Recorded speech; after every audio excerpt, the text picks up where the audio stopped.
पहले तो हराम कहने वाले भी कम थे। एक आदमी मुझसे बोला, बोले हजरत ये इतने बढ़ रहे हैं, जरा समझाइए इनके बढ़ने में हिकमत क्या है। मैंने कहा बढ़ते जरूर हैं लेकिन असर नहीं छोड़ते। बोले वो कैसे।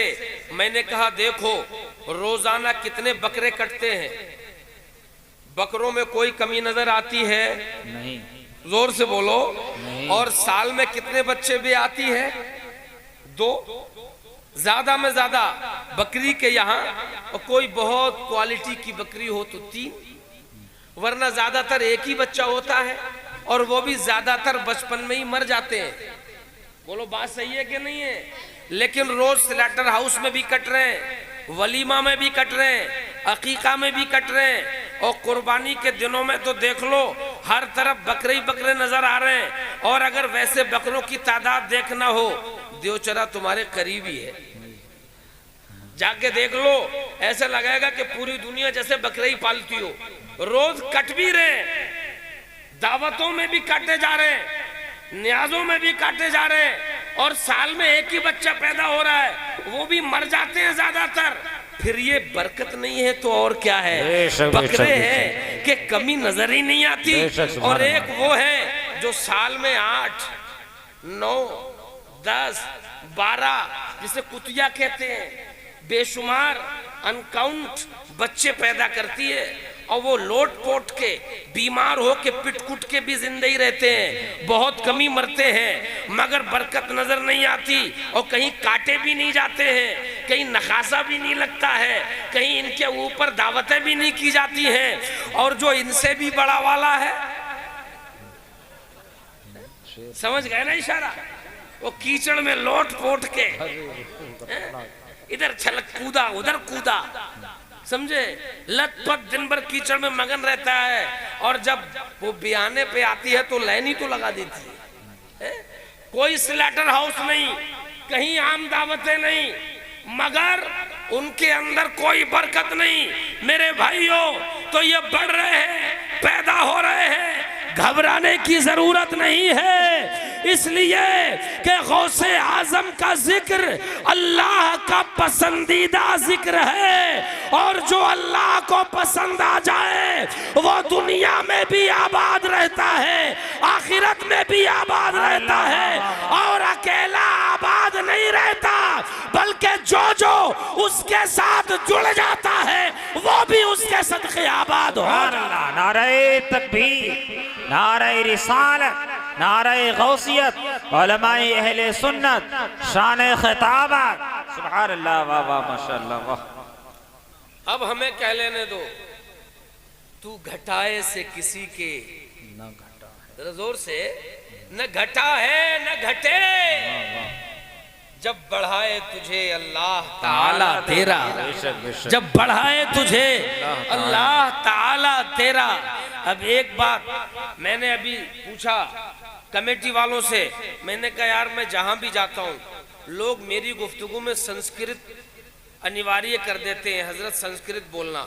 अब समझ में तो किसी की आती नहीं, मगर माहौल जरूर डिस्टर्ब हो जाता है। मैं बताना कुछ चाहता हूँ और बात उसमें कुछ हो नहीं पाती, सिर्फ आदमी एंजॉय करता है, सिर्फ मजा लेता है। लेकिन फिर भी चलिए इनका दिल रखते हुए मैं एक हदीस पढ़ देता हूँ, जो हदीस में, और हदीस मेरे पढ़ने से यार क्या मशहूर होगी, मेरी औकात क्या है, ये तो मेरी शख्सियत है जो हदीस की वजह से मशहूर होती चली। बेशक बेशक बेशक।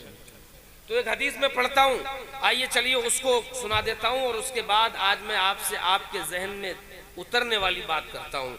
एक हदीस जुबान संस्कृत में, और उसके बाद बात को आगे बढ़ाऊँ। बोलो संस्कृत की हदीस सुनोगे? जी जी, जरा जोर से बोलो। जी हाँ, माशाअल्लाह। अब ये तो हमें पता है कि तुम समझोगे कितना, लेकिन सुनना चाहते हो तो चलो सुना देते हैं। किताब का नाम नोट करें, Muslim Sharif volume number 2 page number 230, और यही हदीस से पाक मिशकात शरीफ पेज नंबर 435।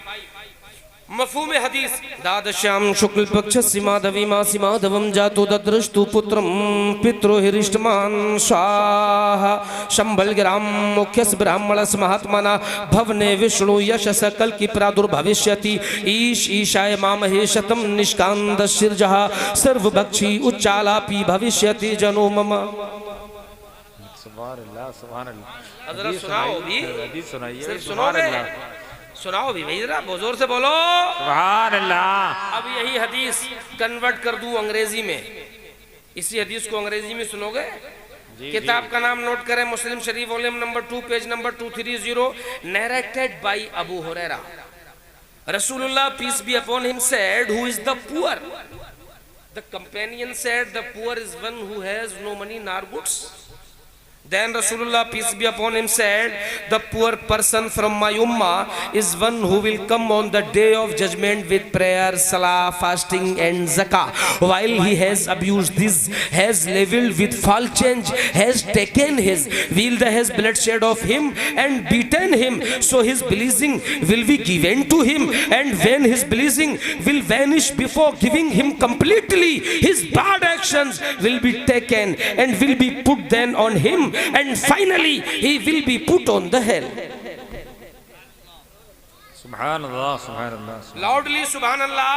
सुभान अल्लाह Speak up subhan Allah. सुभान अल्लाह जरा जोर से सुभान अल्लाह। सुभान अल्लाह। अब आओ, क्यों ना उस जुबान में हदीस सुन ले जिसमें सुनने वाला मस्जिद नबवी के छत के साये के नीचे अली था, सुभान अल्लाह सुभान अल्लाह। और सुनाने वाला नबी था। सुभान अल्लाह। जहां सुनने वाला वजीरगंज का मुसलमान हो और सुनाने वाला एहसान हो, तो इतना मजा आए। तो सोचो उस वक्त का आलम क्या होगा जब सुनने वाला बिलाल था, सुनाने वाला आमना का लाल था। सुभान अल्लाह सुभान अल्लाह। माशाअल्लाह।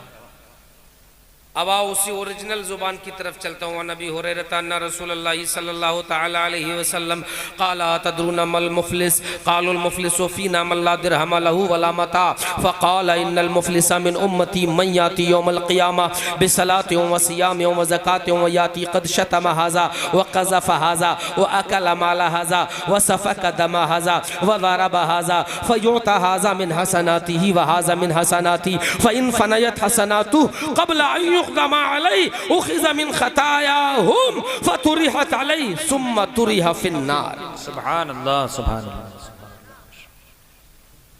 अब मैं ये तो आपसे पूछूंगा नहीं कि समझ में आई कि नहीं आई, ये तो जाहिर सी बात है कि समझ में आई नहीं, मगर मजा जरूर आया है आपको। बोलो आया कि नहीं आया? अरे जरा जोर से बोलो, मजा आया कि नहीं आया? जी। और समझ में आया? कुछ नहीं आया? और मजा फुल आया, मजा खूब आया, और समझ में किसी की नहीं आया। यही तो मेरी कौम चाहती है कि उसे मजा आना चाहिए। बस कट रही है त्रिपुरा में, लेकिन इसे मजा आना चाहिए। बर्मा में कट रही है, लेकिन इसे अपने जलसों में मजा आना चाहिए। कश्मीर में कट रही है, लेकिन इसे अपने जलसों में मजा आना चाहिए। भाई मर रहा है, लेकिन जलसे में मजा आना चाहिए। मेरे भाइयों, इंजॉय करने के लिए इस्लाम मना नहीं करता, मगर इंजॉय के तरीकों पे पाबंदी और हदें जरूर लगाता है। इस्लाम ये मना नहीं करता कि तुम खुश मत हो, इस्लाम खुश होने को मना नहीं करता, लेकिन खुश होने के तरीकों की रहनुमाई जरूर करता है। इस्लाम कहता है कि जब दिल खुश हो तो अल्लाह की बारगाह में खुशी के 2 रकअत नफिल पढ़ के खुशी मना ले, तो तेरी खुशी भी ज्यादा हो जाएगी और अल्लाह के लिए इबादत का मजा भी आ। सुभान अल्लाह सुभान अल्लाह। बेशक हक फरमाया। सुभान अल्लाह। वाह बेशक।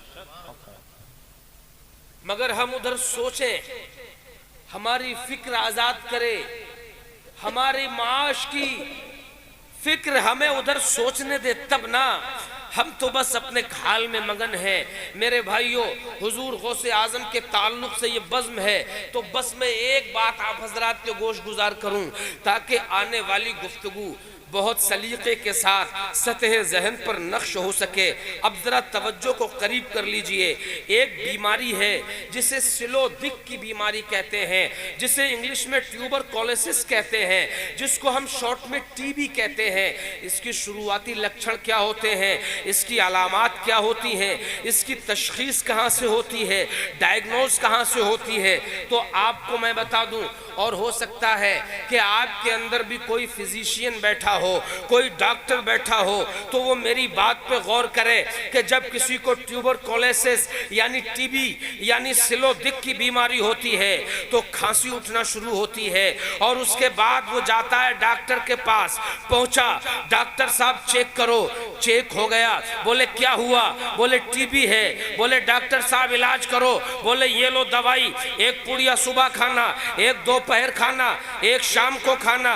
डॉक्टर साहब दवा तो दे दी, ग़िज़ा क्या खाऊं, बोले सुनो, टीबी में सबसे ज्यादा मुअस्सिर ग़िज़ा ऐसे मुर्गे की होती है जो देसी हो और जवान होता हो। अगर अभी उसने पहली बांग दी है, ऐसा मुर्गा मिल जाए जिसे चूजा कहते हैं, तो ये सबसे अच्छी ग़िज़ा होती है टीबी वाले मरीज के लिए। खुशी खुशी डॉक्टर की दुकान में बैठा ही मुस्कुराने लगा। डॉक्टर ने पूछा मुस्कुराते क्यों हो, बोले वो छोड़ो, वो हमारी बात है। घर आया, दवा खाई, अंदर कमरे में गया, छुरी निकाली, मैं आंगन में निकल के आया। माँ ने पूछा बेटा क्या देख रहे हो, कहा अम्मा तुमने जो चंद दिन पहले मुर्गा पाला था ना, उसी को देख रहा हूँ। माँ ने सुना तो तेवर बदल गए, बोले खबरदार मुर्गे को हाथ ना लगा देना। इतना सुना तो बेटे ने पूछा अम्मा मुर्गे को हाथ ना लगाऊं, तेरे बेटे को टीबी है, तेरे बेटे को डॉक्टर ने जवान मुर्ग का गोश्त खाने को बताया है, और तू कहती है मुर्गे को हाथ ना लगाना।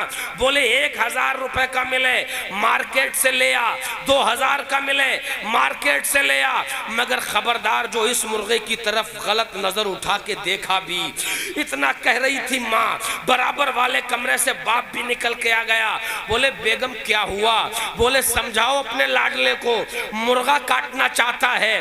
बाप के भी तेवर बदल गए, बोले बेटा मुर्गा नहीं कटेगा, तुझे लाना ही है तो मार्केट से ढूंढ के ले आ, चाहे जितना महंगा मिले, मगर ये मुर्गा नहीं कटेगा। बड़ा भाई सुन रहा था, वो भी निकल के आ गया। बोले भैया क्या हुआ, बोले देखो ना मैं मुर्गा काटना चाहता हूँ। माँ भी मुर्गे को बचाने पे लग गई, बाप भी मुर्गे के डिफेंस में खड़े हो गए। भैया तुम क्या कहते हो, बोले कौन सा मुर्गा काटना चाहता है, बोले वही जो माँ ने पाल रखा है। तो बाप भाई के तेवर भी बदल गए, बोले ना ना भाई ये मुर्गा नहीं कटेगा, तू दूसरा मुर्गा तलाश करके ले आ। हाथ में राशा तारी हो गया, कपकपी बंदी छुरी गिर गई जमीन पे। बोले अब्बा अब मुर्गा कटने ना कटने की बात तो बाद की है, पहले इतना तो बता दो ये मुर्गा है या प्रधानमंत्री है, इसको जेड श्रेणी की सुरक्षा तो नहीं दी गई है कहीं। अरे इतनी सुरक्षा तो प्रधानमंत्री की भी नहीं होती कि जो भी आ रहा है वो मुर्गे की हिफाजत में ही चला आ रहा है। इतनी आर्मी इतना चौकन्ना रहकर तो मुल्क की हिफाजत नहीं करती जितना चौकन्ना रह के मुर्गे की हिफाजत की जा रही है। ये मुर्गा है या प्राइम मिनिस्टर है, बोले बेटा ये प्राइम मिनिस्टर नहीं है ये मुर्गा ही। बोले तो फिर इसे काट क्यों नहीं सकते, ये कटेगा क्यों नहीं, बोले बेटा बात ये है कि आम मुर्गा होता तो कट जाता, पहले ये तो सुन ये कौन सा मुर्गा है, कहा कौन सा मुर्गा है, कहा बेटा ये 11वीं वाले पीर का मुर्गा है, ये गौसे आजम के नाम पे छूटा हुआ मुर्गा है।